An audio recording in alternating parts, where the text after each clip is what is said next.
Yeah, exactly. And I've seen for many years now that you could have the best players of that sport on a team. Each individual could be the best in their position, their craft, their skill, but if they don't have that bond, they're not going to win games.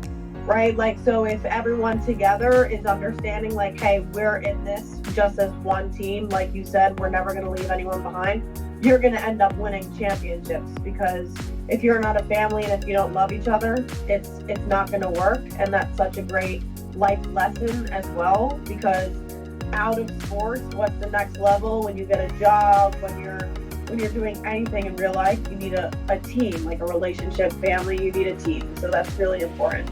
Absolutely, and that's great that you have that brotherhood, that relationship, that bond, and how that gels together and can form that winning mentality and that shared mentality. So you're creating what is called and what is seen to be a collective culture, because you're all in it together for the same reasons.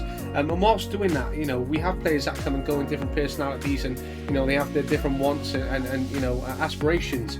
And sometimes having these players come in and these aspirations can be sort of detrimental to a team at times. So they might not have that buy-in to the brotherhood, or might not have that buy-in to the team or the culture or the organisation, and they're always wanting to push themselves a little bit more. They might want to be going, right, I know where my abilities are, I can push myself to this. And you might be a really successful team, but they want to go and get that scholarship at the bigger college, or try and get there.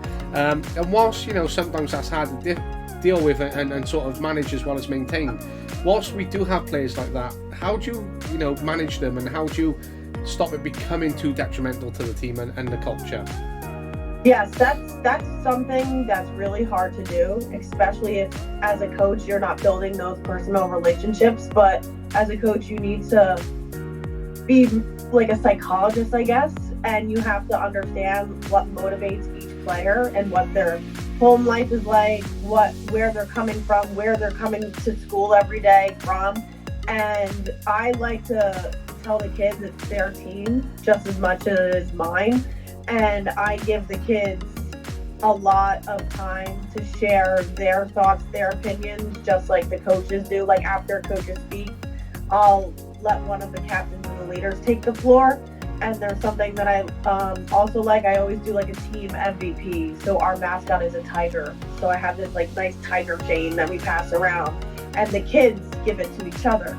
And when the kids see each other giving them this MVP award, giving a speech as to why they deserve it, the kids look at this like, I want to be the next one to get this MVP from my teammate. I want to work for the person next to me, not just for myself. So once you start to create that culture of it's not just the coach, it's the players, it's the community, it's the school, it's everything, they start to buy into it slowly but surely, like all on their own.